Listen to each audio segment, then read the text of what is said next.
Hey guys, I'm a little bit early for my sales meeting that I'll be leading this morning, but I wanted to talk to you about what your realtor actually does for you.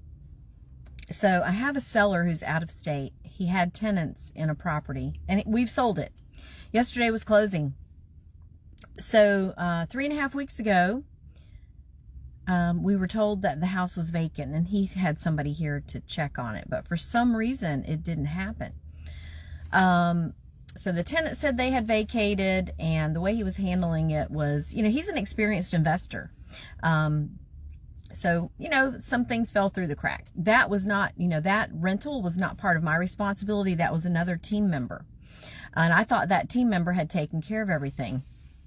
So yesterday, the buyer arrives at, the house for a pre-closing walkthrough, and guess what? Lo and behold, only one tenant has vacated. So here are 3 people still in the house, all the belongings still in the house. It's not empty. It's not ready for closing. So the buyer's agent calls me and, let's see. Sorry about that. Let's get rid of that.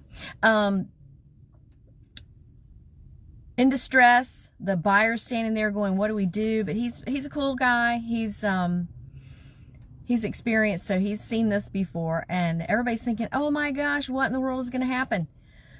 So these guys are saying, we didn't know the house was sold.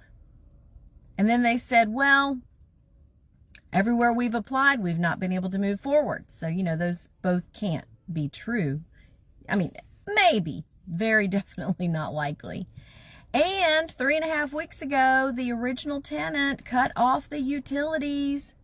So they've been in the house with no water and no electricity. Well, yay. You know what the bathroom situation has got to look like.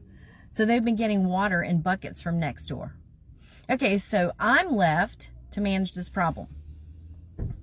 So here's what I did. I called the buyer's agent again to say, what are we doing? Because the contract does not state that it has to be vacant, honestly, right? And she said, well, your MLS remarks say that it will be vacant at closing. I said, I hear you, and that was the intention. That's what everybody had planned, but the contract has the highest authority. And it does not say that your buyer requires it to be vacant. So as a courtesy, we were going to make it vacant. Nobody knew what was happening. I said, I'm not trying to be a bad guy. I'm not trying to cover up anybody's mistake, but here's the situation. What does your buyer want to do? So she said, let me talk to him. So in the meantime, I'm thinking, okay, Lord, I need a solution, right? So I always pray. I'm a pragmatist. I'm a doer. I'm a problem solver. So I tell my sellers I'm on the way, right? So I literally do carry for this one because I don't know, when people are distressed and we're saying, hey, can you be out by 9 p.m.? You don't know what you're going to face. So I didn't have anybody who could go with me at the time, but I called back up one of my team members and I said, if I call you and ask for the red file for this street address, I need you to call the police.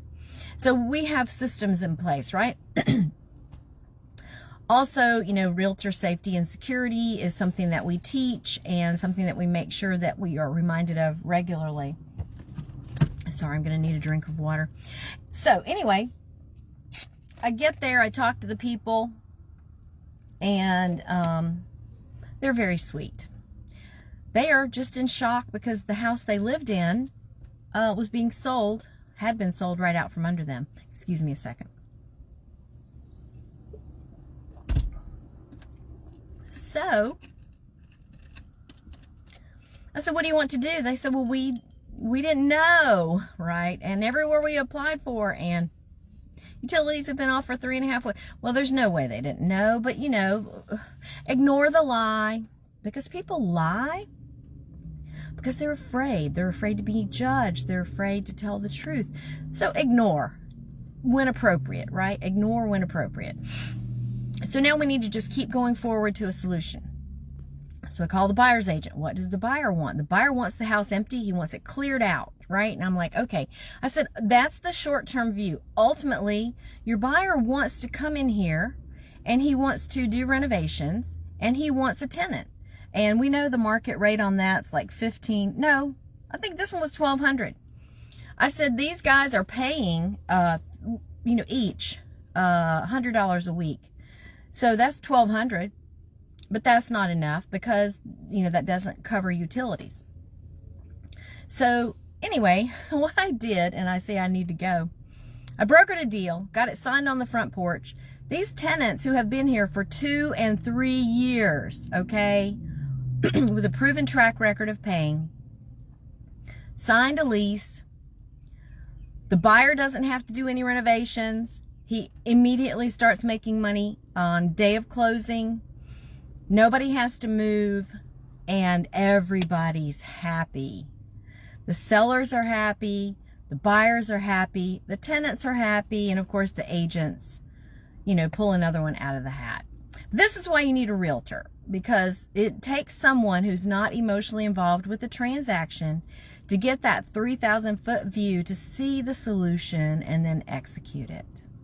So you guys have a great day. I'm going in to have a great sales meeting, and enjoy your Friday. Bye-bye.